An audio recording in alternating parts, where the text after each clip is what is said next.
Hi friends, ഇന്ന് നമ്മൾ ചപ്പാത്തിക്ക് പറ്റിയൊരു പട്ടാണി പൊട്ടറ്റോ വെച്ചിട്ടൊരു കറിയാക്കാണ്. പട്ടാണി ഞാൻ രാവിലെ തന്നെ കുതിർത്ത് വെച്ചിട്ടുണ്ടായിരുന്നു വെള്ളത്തിൽ. 2 പൊട്ടറ്റോ, ഒരു തക്കാളി, ഒരു സവാള, ഇഞ്ചി, വെളുത്തുള്ളി, പച്ചമുളക് എടുത്തിട്ടുണ്ട്. പിന്നെ പൊടികളിൽ മഞ്ഞൾപ്പൊടിയും മുളക് പൊടി എടുത്തിട്ടുണ്ട്. മുളക് പൊടി 1/2 സ്പൂണിനും കുറവായിട്ട് എടുത്താൽ മതി. അതുപോലെ മല്ലിപ്പൊടി ഒരു 1/2 സ്പൂണ്, 1/2 ടീസ്പൂൺ എടുത്തിട്ടുള്ളത്. അതേപോലെ ഒരു പിഞ്ച് ഗരം മസാല, അത്രയേ ഉള്ളൂ. അത് വീട്ടിൽ തന്നെ ഉണ്ടാക്കിയതാണ് കേട്ടോ. പിന്നെ നമ്മൾ പട്ടാണിയും അതുപോലെ ഉരുളക്കിഴങ്ങും കൂടിയിട്ട് ആദ്യം വേവിച്ചെടുക്കുക ചെയ്യുക. അതിന് വേണ്ടിയിട്ട് നമുക്ക് ഫസ്റ്റ് തന്നെ കട്ടിങ് പ്രോസസ്സ് ചെയ്യാം. ആദ്യം ഞാൻ ഈ പൊട്ടറ്റോനെ കട്ട് ചെയ്തെടുക്കുകയാണ്. ചെറിയ ക്യൂബ്സായിട്ട് കട്ട് ചെയ്താൽ മതി. അപ്പോൾ ഉരുളക്കിഴങ്ങ് ഇതുപോലെ ചെറുതായിട്ട് ഞാൻ കട്ട് ചെയ്തെടുക്കുന്നുണ്ട്. അപ്പോൾ ഓണമൊക്കെ കഴിഞ്ഞ് എല്ലാവരും ഓണത്തിൻ്റെ ക്ഷീണത്തിലൊക്കെ ആയിരിക്കുമല്ലോ. നിങ്ങളുടെ നാട്ടിൽ എങ്ങനെ ഉണ്ടായിരുന്നു ഓണം സെലിബ്രേഷൻ? നിങ്ങൾ എന്തൊക്കെയാണ് ഓണത്തിന് ഉണ്ടാക്കിയ സ്പെഷ്യലായിട്ടെന്നൊക്കെ തീർച്ചയായിട്ടും കമൻറ്റ് ചെയ്ത് അറിയിക്കാൻ മറക്കരുത് കേട്ടോ. അപ്പോൾ ഓണം സ്പെഷ്യൽ കുറേ റെസിപ്പീസും നമ്മളെ ചാനലിലുണ്ട് കേട്ടോ. അപ്പോൾ തീർച്ചയായിട്ടും കാണാത്തവരൊന്ന് പോയി നോക്കണേ. അപ്പം നമുക്ക് ഇതുപോലെ സിമ്പിളായിട്ട് ചപ്പാത്തിക്ക് പറ്റിയ ഒരുപാട് റെസിപ്പീസ് എനിക്ക് നിങ്ങൾക്ക് പറഞ്ഞുതരാൻ പറ്റും. അപ്പോൾ നിങ്ങൾക്ക് ഇൻട്രസ്റ്റഡ് ആണെങ്കിൽ തീർച്ചയായിട്ടും അറിയിക്കണം. നമുക്ക് അടുത്ത വീഡിയോകളിലായിട്ട് അങ്ങനെ കുറച്ച് കറികൾ തീർച്ചയായിട്ടും ട്രൈ ചെയ്യാം. അപ്പോൾ ഇവിടെ ഞാൻ ഓൾമോസ്റ്റ് എല്ലാ പൊട്ടറ്റോസും മുറിച്ച് കഴിഞ്ഞിട്ടുണ്ട്. 2 എടുത്തിട്ടുള്ളൂ, ചെറിയ 2 പൊട്ടറ്റോ. അപ്പം നമുക്ക് കുക്കർ എടുത്ത് അതിനകത്തേക്ക് പട്ടാണിയും അതുപോലെ മുറിച്ച് വെച്ചിരിക്കുന്ന പൊട്ടറ്റോവും ഇട്ട് കൊടുക്കാം. ഇനി അത് നമ്മൾ അതിനകത്തേക്ക് ഇച്ചിരി ഉപ്പും അതുപോലെ കുറച്ച് മഞ്ഞൾപ്പൊടിയും, ഒരു 1/4 ടീസ്പൂൺ മഞ്ഞൾപ്പൊടിയും കുറച്ച് കല്ലുപ്പാണ് ഞാൻ ഉപയോഗിക്കുന്നത്. അത് വിട്ടിട്ട് നമുക്ക് ആവശ്യത്തിന് കുറച്ച് വെള്ളം ഒഴിച്ച് കൊടുക്കാം. ഒരുപാടൊന്നും വേണ്ട, ഒരു 1/2 കപ്പ് വെള്ളം തന്നെ ഒഴിച്ചാൽ ധാരാളം മതി. അപ്പോൾ അത്രയും ഒഴിച്ചിട്ട് നമുക്കിത് അടച്ചിട്ട് ഒരു 3 to 4 വിസിൽ നമുക്ക് കുക്ക് ചെയ്യാം. കാരണം ഈ പട്ടാണിക്ക് വേവാൻ വേണ്ടി ഇച്ചിരി സമയമെടുക്കും. പൊട്ടറ്റോവും കുറച്ച് നന്നായി വെന്ത് വന്നാൽ നല്ലതായിരിക്കും, ടേസ്റ്റ് ഉണ്ടാവും കറിക്ക്. അപ്പോൾ അത്രയും എടുത്തിട്ടുണ്ട്. ഞാൻ എന്താ ഇത്ര വെള്ളം ആഡ് ചെയ്തിട്ടുള്ളത്. അപ്പം നമ്മുടെ കഷ്ണങ്ങൾ അതുപോലെ പട്ടാണി വെന്ത് വരുമ്പോഴേക്കും നമുക്ക് ബാക്കി കഷ്ണങ്ങളൊക്കെ മുറിച്ചെടുക്കാം. അപ്പോൾ ഇത്രയേ ഉള്ളൂ, വളരെ സിമ്പിളാണ്, പെട്ടെന്ന് ഉണ്ടാക്കാൻ പറ്റിയൊരു കറിയാണ് കേട്ടോ. അപ്പം നമുക്ക് ആദ്യം ഈ സവാള മുറിച്ചെടുക്കുക. ഒരു വലിയ സവാളയാണ് ഞാനിവിടെ എടുത്തിരിക്കുന്നത്. അപ്പോൾ അത് നമുക്ക് ചെറുതായിട്ട്, ഞാനിങ്ങനെ ഒരു സ്ലാൻറ്റിങ് ആയിട്ടാണ് അരിയാറ്. അപ്പോൾ വളരെ ചെറുതായിട്ട് വെച്ചാൽ നേർത്തിട്ട്, വളരെ നേർത്തിട്ട് അരിഞ്ഞെടുക്കുക.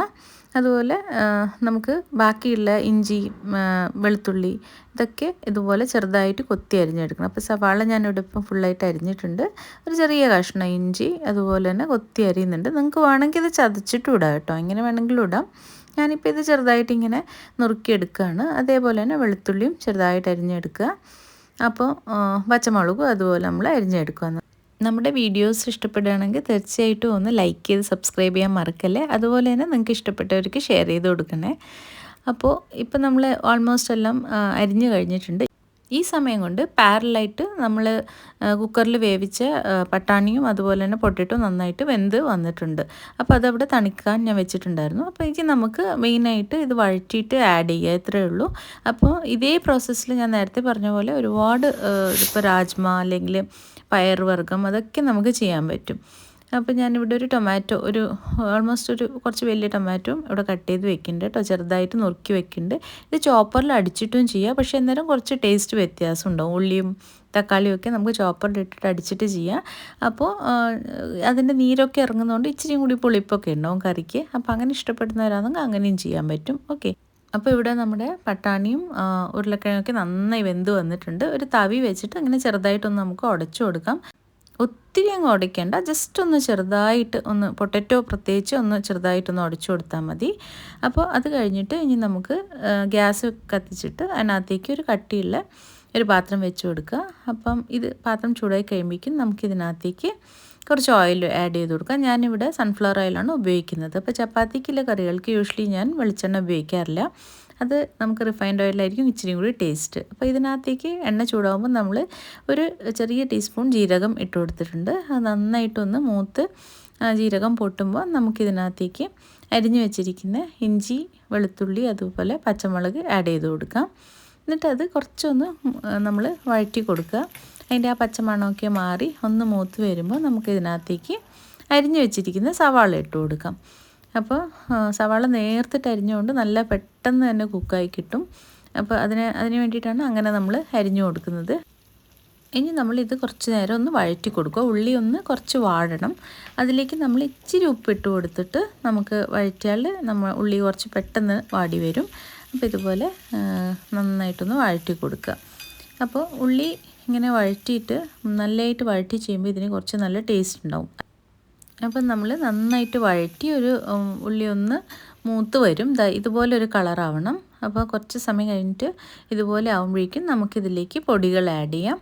അപ്പോൾ ആദ്യം തന്നെ നമുക്ക് ഇതിലേക്ക് മുളക് പൊടി ആഡ് ചെയ്ത് കൊടുക്കാം. സോ ഞാനൊരു 1/2 ടീസ്പൂൺ മുളക് പൊടി എടുത്തിട്ടുള്ളൂ. ഞാൻ ക്വാണ്ടിറ്റി കുറച്ചേ ആക്കുന്നുള്ളൂ. അപ്പോൾ അതിനനുസരിച്ച് നിങ്ങൾക്ക് ഇത് കൂട്ടും കുറക്കും ചെയ്യാം കേട്ടോ. പിന്നെ ഞാൻ ഇതിന് അകത്തേക്ക് ഇടുന്നത് മല്ലിപ്പൊടിയാണ്. മല്ലിപ്പൊടിയും ഞാനൊരു 1/2 ടീസ്പൂണിൽ ഏകദേശം അത്രേ എടുത്തിട്ടുള്ളൂ, 1/2 ടീസ്പൂണോളം എടുത്തിട്ടുള്ളൂ. അപ്പോൾ അത് നമുക്ക് ആഡ് ചെയ്ത് കൊടുക്കാം. അത് കഴിഞ്ഞിട്ട് ഞാൻ ഇതിലേക്ക് കുറച്ച് ഗരം മസാലയാണ് ആഡ് ചെയ്യുന്നത്. വളരെ കുറച്ച്, ഒരു പിഞ്ച് മതി, അത്രേ ആഡ് ചെയ്യേണ്ട ആവശ്യമുള്ളൂ. അത് കഴിഞ്ഞിട്ട് നമ്മളിത് നല്ലതായിട്ടൊന്ന് വഴറ്റി കൊടുക്കുക. അപ്പോൾ തീ കുറച്ചിട്ട് നമുക്കിതൊന്ന് നല്ലതായിട്ട് മിക്സ് ചെയ്ത് കൊടുക്കണം. അത് കഴിഞ്ഞിട്ട് നമുക്ക് ആവശ്യമുണ്ടെങ്കിൽ ഇതിലേക്ക് ഇച്ചിരിയും കൂടി എണ്ണ ഒഴിച്ചു കൊടുക്കാം. അപ്പോൾ ഈ മസാലയെല്ലാം നന്നായിട്ടൊന്ന് മൂത്ത് വരുള്ളൂ. അപ്പോൾ അതിൻ്റെ ഫുൾ കറീൻ്റെ ടേസ്റ്റ് നമ്മളിത് വഴറ്റുന്നതിലാണ് കേട്ടോ. അപ്പോൾ നല്ലതായിട്ടൊന്ന് അത് ഇച്ചിരി എണ്ണ ആഡ് ചെയ്യുന്നുണ്ട്, കുറച്ച് ഡ്രൈ ആയിട്ട് എനിക്കിത് തോന്നി. അപ്പോൾ അങ്ങനെ ഒരു പ്രത്യേക കണക്കൊന്നുമില്ല, നിങ്ങൾക്കിത് ചെയ്യുമ്പം തന്നെ മനസ്സിലാവും. കുറച്ചൊരു വെറ്റ്നസ് വേണം ഇങ്ങനെ നമ്മൾ ചെയ്യുമ്പോൾ. അപ്പോൾ നല്ലതായിട്ടൊന്ന് വഴറ്റി നല്ല മൂത്ത മണം വരും, മസാലയ്ക്ക് മൂത്ത മണം വരും. ആ സമയത്ത് നമ്മളിതിനകത്തേക്ക് അരിഞ്ഞു വെച്ചിരിക്കുന്ന ടൊമാറ്റോ ആഡ് ചെയ്ത് കൊടുക്കണം. അതാണ് നമ്മൾ ലാസ്റ്റിലാണ് എപ്പോഴും വഴറ്റി കഴിഞ്ഞിട്ട് വേണം ടൊമാറ്റോ ആഡ് ചെയ്യാൻ. അത് കഴിഞ്ഞ് നമ്മളൊരു തവി വെച്ചിട്ട് ഈ ടൊമാറ്റോ നമുക്കൊന്ന് കുറച്ച് ഇങ്ങനെ ഉടച്ചു കൊടുക്കാം. അപ്പോൾ പെട്ടെന്ന് കുക്കായി വരും.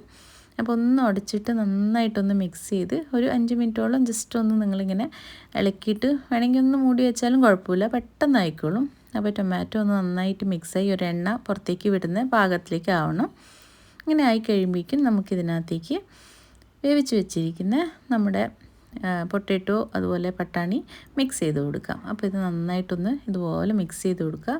ഈ സമയത്ത് നമുക്ക് ഈ പൊട്ടാറ്റോയിൽ കുറച്ച് വലിയ കഷ്ണമായിട്ട് എന്തെങ്കിലും ഉണ്ടെങ്കിൽ അതെല്ലാം ഇതുപോലെ ചെറുതായിട്ടൊന്ന് ഉടച്ചെടുക്കുക. ഓക്കെ, അപ്പോൾ ഞാനിവിടെ ഉപയോഗിച്ച പട്ടാണി ഭയങ്കര വേവുള്ളതാണ്. അത് ഇപ്പോഴും ഒരു നല്ല വേവ് വന്നായിട്ട് എനിക്ക് തോന്നിയില്ല, അതുകൊണ്ടാണ് ഞാൻ കൂടുതലായിട്ട് ഇങ്ങനെ ഉടയ്ക്കുന്നത് കേട്ടോ. അപ്പോൾ അതിലേക്ക് ഇച്ചിരി നല്ലോണം മല്ലിയില ഇടണം. അപ്പോൾ എൻ്റെ കയ്യിൽ ഇപ്പോൾ മല്ലിയിലയും ഇല്ല, അത് കാരണം ഞാൻ എൻ്റെ കുറച്ച് തണ്ട് മാത്രമേ ഇട്ടിരിക്കുന്നു. ഓക്കെ, നിങ്ങൾക്ക് നല്ലോണം മല്ലിയില ആഡ് ചെയ്യാം, നല്ല ടേസ്റ്റ് ഉണ്ടാവും. അത് കഴിഞ്ഞ് ഒന്ന് നല്ലതായിട്ട് മിക്സ് ചെയ്തിട്ട് നമുക്ക് ഒരു 5 മിനിറ്റോളം ഇത് നന്നായി തിളയ്ക്കാൻ വയ്ക്കുക.